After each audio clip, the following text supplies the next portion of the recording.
As a young lad in the mid-2000s playing on his Nintendo DS Lite, I was among many kids just enamored with the sheer amount of video games that the handheld had to offer.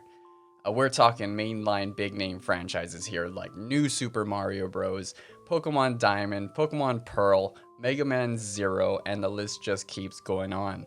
Considering the DS just had a really immaculate library. These games dominated their respective game genres, from platforming, monster collectathons, and Metroidvanias alike. I thought I really experienced the best games that AAA developers just had to offer at the time. That is, except for one DS game that combined the best natures from all of these franchises and layered them in such a way that was familiar but uniquely its own, not even coming from a mainline developer. That game was Monster Tale. Now, flying completely under my radar as a kid, Monster Tale sat quietly on store shelves for years, just going unnoticed, until I came across it nearly a decade later. As a quick aside, just looking at the cover art of the game doesn't look exactly eye-catching to me, especially sitting amongst, other mega popular, heavily advertised games.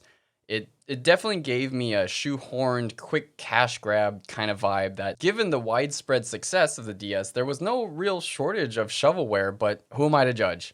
I played Ice Age 2 The Meltdown and Elf Bowling. I honestly just liked Elf Bowling because I would play it for hours on my grandparents' Windows 98 PC while they babysat my brother and I, but that's besides the point. Monster Tale was a Nintendo DS game developed by Dream Rift and published by Majesco Entertainment. Interestingly enough, Dream Rift was founded in 2009 and was responsible for developing a little-known game known as Epic Mickey: Power of Illusion for the 3DS back in 2012. Now, I don't know if we should really thank them for that one, considering, yeah. Sadly, we've yet to hear anything from the developer in recent days, and they've remained dormant ever since, but more on that later. We'll see if we should thank Dream Rift for what they left us with just 1 year before their sudden absence.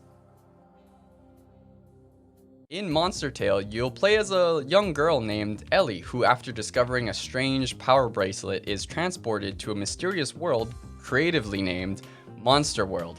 In this new land, you come across an egg which suddenly hatches out in front of her and pops into Chomp, one of the Monster World's similar inhabitants. You both work out a deal to find Chomp's missing mother, and in exchange will find a way to help you return to your human world. Thus, you embark on your adventure. In this new world, you must defeat the evil monster kid kings, kids like Ellie that originated from the human world, but who found comfort and power in dominating the local creatures. One fun fact about the development of Monster Tale is that the game was actually inspired by the classic children's book Where the Wild Things Are by Maurice Sendak. The main character Ellie was designed to resemble the protagonist of the book, Max, while the monster world in the game also is a little reminiscent of the magical land in the book, with its quirky and lovable monster sprites. The story doesn't overcomplicate things and lets you dive right into the bustling monster world. One of the standout features of Monster Tale, as I've mentioned, is its unique blend of gameplay styles. So the game combines elements of traditional 2D side-scrolling platformers with RPG elements, pet sim qualities, and just a leveling up system and item collecting that was really fun. At first, it does seem like there's just a lot that the game is throwing at you, but it becomes quickly second nature as you explore and get used to the leveling up system as both you and Chomp progress. Now, to quickly note, the gameplay is smooth and fluid. The controls are pretty easy to use, with just a surprising amount of combos and depth given to both Chomp and you specifically as the player. I was honestly pretty shocked that Ellie had so many power shot combinations which were very reminiscent of Mega Man. The way collecting each of your upgrades are very Metroid inspired. Picking up orbs will imbue you with new moves, like how the Chozo statues did in Metroid games. God, the simple melee slap and the outright ability to drain your blaster gauge in an all-out assault was just so satisfying.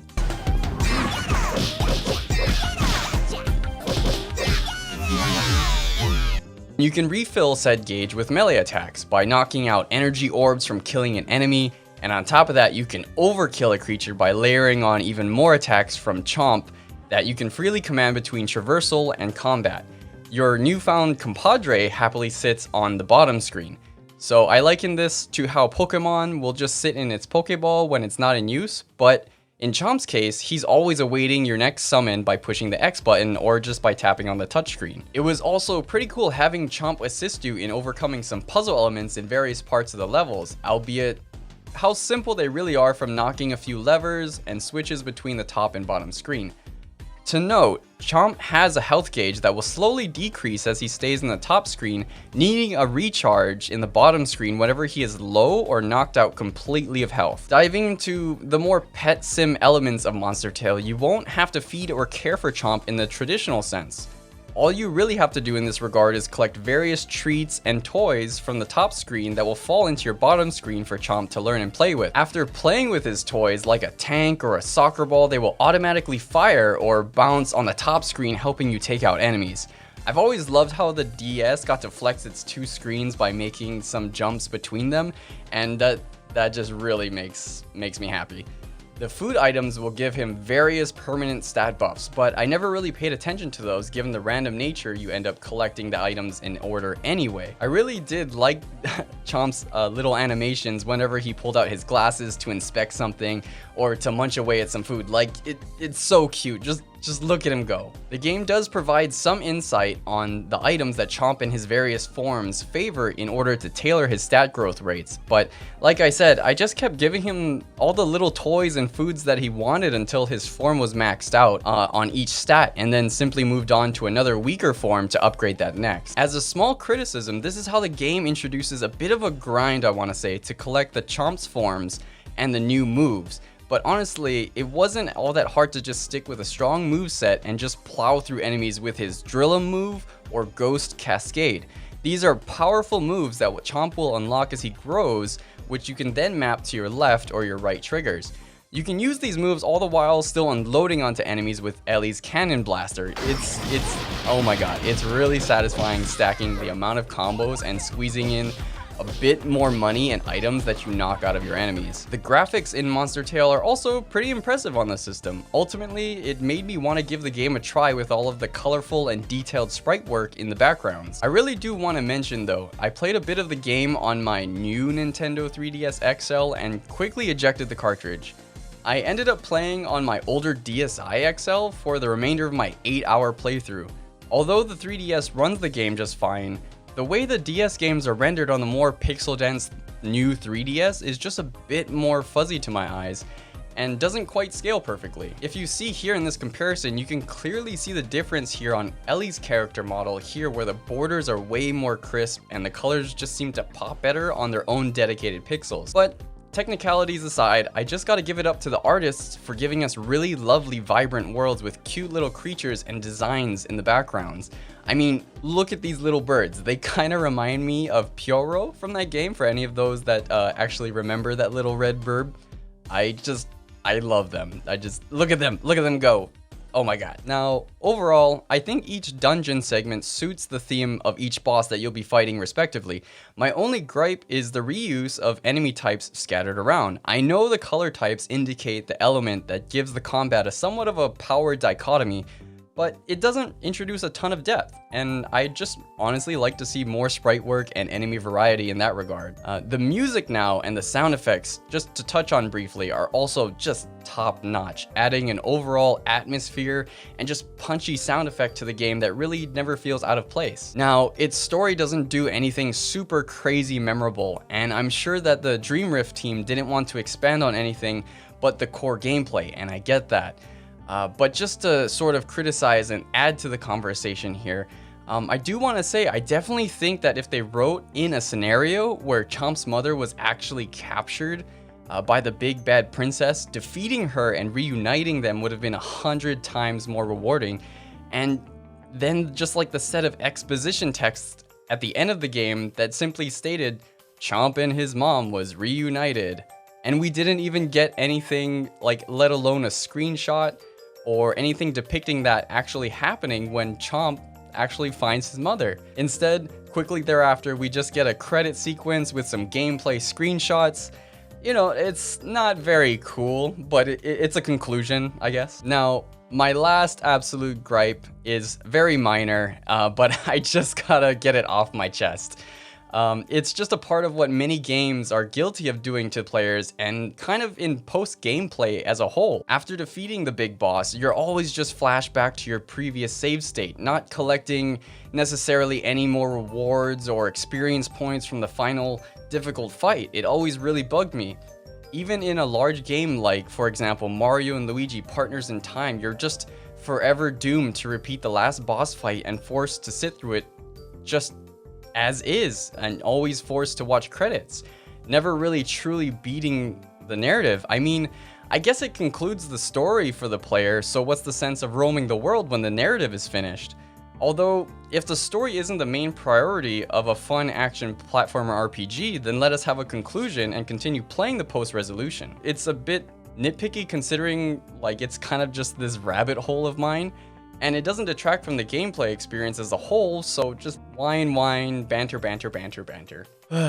Now, overall, Monster Tale is a really great game for fans of 2D platformers and simple arcade-like RPGs. Personally, the development of Monster Tale felt like a labor of love from the team at Dream Rift. It shows in the final product. The game's unique blend of gameplay styles and charming characters make it a standout title on the DS as a whole. It really makes use of the two screens, and things are so poppy and vibrant as I've mentioned before. Like, it just becomes a really easy recommend for me personally, just for anybody interested in platformers as a whole to just pick up and playing.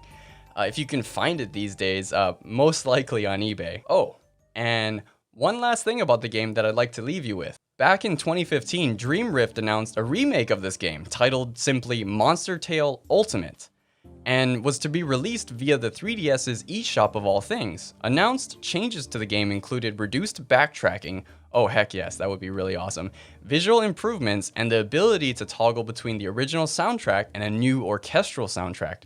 However, the 3DS version failed to ever release. We also got another statement on January 11th, 2021 from Majesco.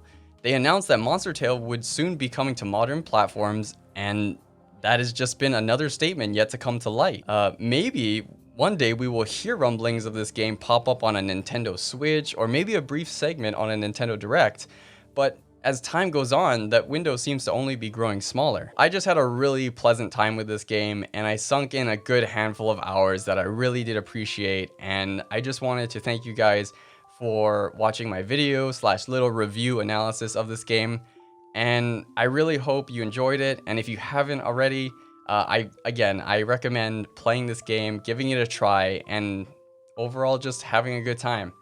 If there are any other hidden gems or games on the DS system that deserve some more spotlight, let me know in the comments below.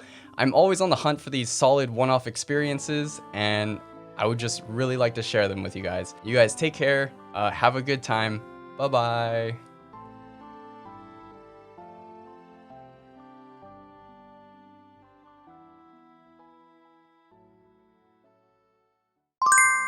Hello folks, you made it to the end of the video, and I wanted to congratulate you with this ad. If you want to check out more things that I do and keep up with my creative projects, you can follow my Twitter at Shikokubo, that's SHIKOKUBO.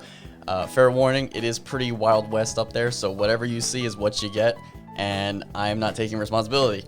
But if you want to check out my Patreon, that's also at Shikokubo, that's SHIKOKUBO, and I generally treat it as a tip jar, so if you'd like to just throw some fun bucks my way, it goes a very long way for me, my projects, and the show. So I'll just still make this stuff, but a little goes a long way, and I really appreciate it. So I hope you guys have a great day, and take care. Bye-bye.